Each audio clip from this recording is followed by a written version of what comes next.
Hola amigas, amigos, clientes de la comunidad de BTG Pactual en Chile. Les damos la bienvenida, como es tradición día lunes, a nuestra revisión semanal de los mercados globales. Y como es tradición también, partamos revisando qué pasó la semana pasada con las principales macro clases de activos. En esta lámina podemos ver en el panel superior el rendimiento semanal por el lado de mercados internacionales, serían las barras azules a la izquierda, donde vimos que tanto las acciones globales como la renta fija, los commodities, tuvieron un desempeño a la baja, esto es pérdidas. Mientras que el dólar termina una nueva semana, y esto es prácticamente un récord desde hace bastante tiempo que no veíamos al dólar a nivel global, apreciándose de forma consistente con tanta fuerza y avanza 0,82% en la semana.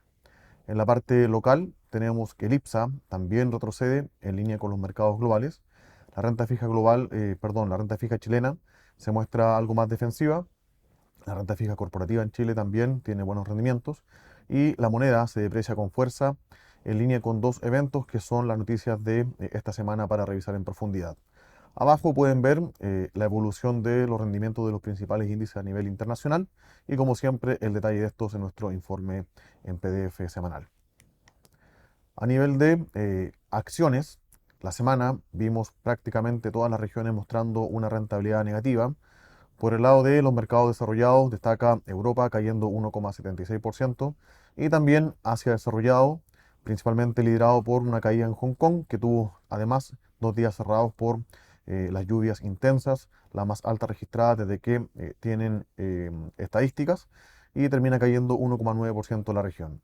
En el caso de Estados Unidos también los diferentes índices nos muestran una caída de 1,26% en la semana. Situación que en el caso de emergentes fue similar. Latinoamérica es quien lidera las pérdidas, 3,4% negativo en la semana. En el caso de la renta fija global, las caídas fueron inferiores. Acá el gráfico está escalado y por eso se ven unas barras más grandes, pero en el caso de la renta fija global, la caída fue de 0,84%. Prácticamente no hubo clase de activo o subclase de activo dentro de la renta fija global que fuera inmune a estas pérdidas. Sin embargo, el high yield en mercado emergente estuvo prácticamente plano, mientras que el investment grade y el high yield de mercados desarrollados también cayeron 0,5 y 0,29% respectivamente. En el caso de las monedas, como ya había anticipado, prácticamente el dólar se aprecia contra todas las monedas. En el caso de mercados desarrollados, el dólar en Hong Kong es la única que muestra algo de eh, más estabilidad. También hemos visto intervención por parte del Banco Central en China para contener la caída de su moneda, que ha mostrado también una depreciación significativa en los últimos 12 meses. En la parte derecha del gráfico vemos que las monedas de países emergentes se deprecian 1,6% en relación al dólar y en particular el peso chileno es de las más afectadas con una caída de casi 5%. Parecido también el caso del peso mexicano, que se deprecia 2,87% y muestra algo de descorrelación el peso en Colombia con una caída de, perdón, con una apreciación de 1,01% en la semana. En relación a los commodities, otra semana de ganancias en el precio del petróleo, tanto en el WTI como en el Brent. Esto ante extensiones de los recortes de producción por parte de Arabia Saudita y de Rusia principalmente, esto es miembros de la OPEC y OPEC Plus.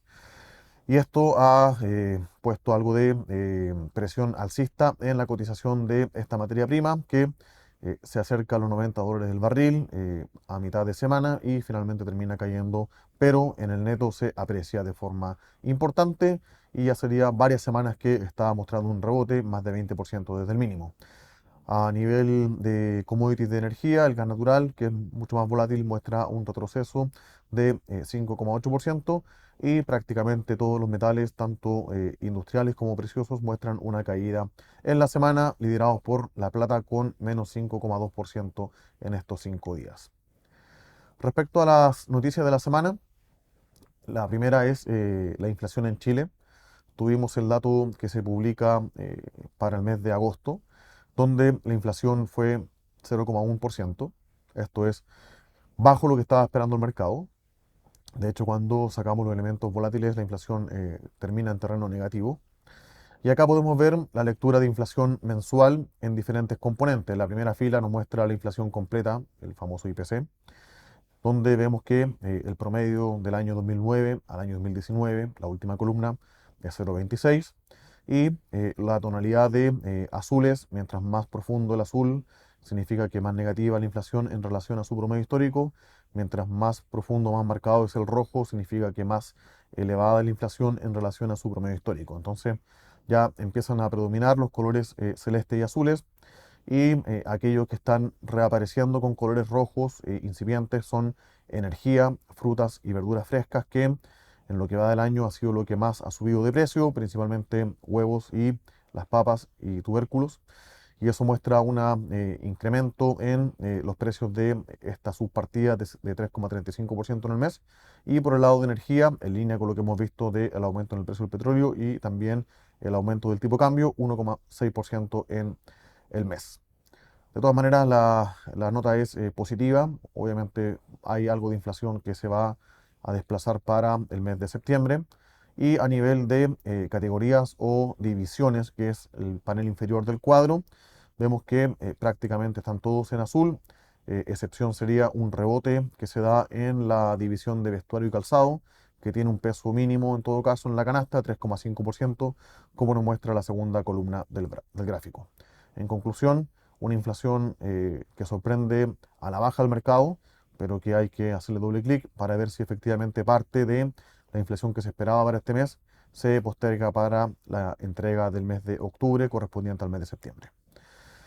Si vemos indicadores de difusión, esto es separar por divisiones los que están bajo 0%, entre 0 y 3, 3 y 5, 5 y 10 y sobre 10%, en una variación porcentual de 6 meses anualizado, ya prácticamente muy pocas divisiones, prácticamente ninguna. Está con una inflación en 6 meses anualizado superior al 10%. La única que va quedando acá es educación, que muestra su incremento anual típicamente en marzo, y es algo más de legacy en este cuadro.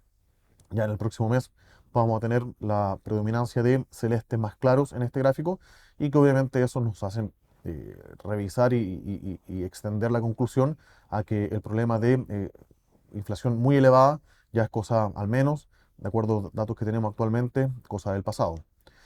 Adicionalmente, si vemos la evolución de la inflación en Chile, la línea azul del gráfico, en comparación con su mediana, todavía estamos bien por encima, falta camino aún por recorrer. Esta es la evolución año contra año. Y si lo comparamos con otros países de Latinoamérica, estamos mejor que Colombia, que es el que hasta ahora no ha mostrado una caída de la inflación de forma sostenida, pero estamos por encima de países como México, países como Brasil y también como Estados Unidos. La segunda noticia de la semana tiene que ver con el informe de política monetaria tras la decisión del Banco Central de recortar la tasa de política en 75 puntos base. Traje algunos cuadros destacados del informe de política, del famoso IPOM, para entender un poco la lógica del análisis y decisión final que toma el Banco Central y qué esperar hacia adelante. Primero, entender que la diferencia de tasas entre países emergentes y desarrollados, como nos muestra el gráfico de la izquierda, entre la línea verde y la línea celeste, se está acortando. Sigue habiendo más tasas de interés en los países emergentes, pero esa brecha versus desarrollados va cayendo con fuerza, y en este momento se encuentran en direcciones opuestas. Eso eventualmente responde a menor presión inflacionaria y tendría como un efecto de segunda vuelta menor capacidad apreciativa solamente por flujo financiero para las monedas emergentes. Adicionalmente, en el caso chileno, gráfico de la derecha, vemos que aproximadamente desde septiembre del 2021 no tenemos crecimiento si miramos las cifras del PIB, tanto en el agregado como en el PIB no minero, así que la economía está actualmente estancada. Y esto es importante porque, considerando el gráfico de la izquierda, que son los subcomponentes de sorpresa inflacionaria, sobre cero significa que la sorpresa es positiva para cada escenario de IPOM, que se publica ahí septiembre, diciembre, marzo, junio, septiembre.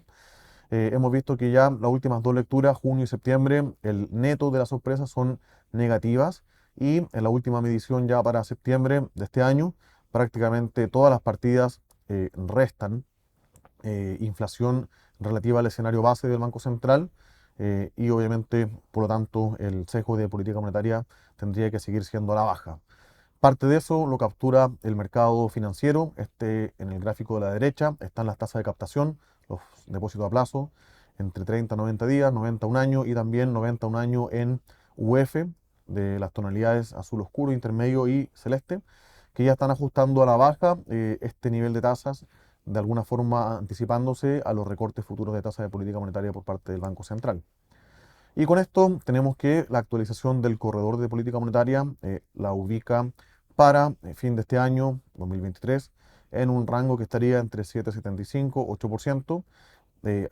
A fines del 2024 estaría entre 4,5 y 5% y se estaciona prácticamente en 4,5%, 4% para fin del año 2025. Esto con una inflación que converge a la meta del Banco Central, como vemos en el gráfico de la derecha, aproximadamente a mitad del año 2024 y ya casi año 2025.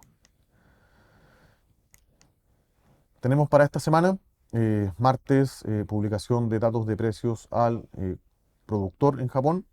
Ya hemos visto molestia por parte del Banco Central de ese país en relación a la depreciación fuerte que ha tenido el yen y no descartan hacer una intervención en el mercado cambiario, sosteniendo que tienen la herramienta suficiente para hacerlo de forma efectiva. También tendremos la inflación en Brasil. El día miércoles, datos de actividad industrial en la eurozona.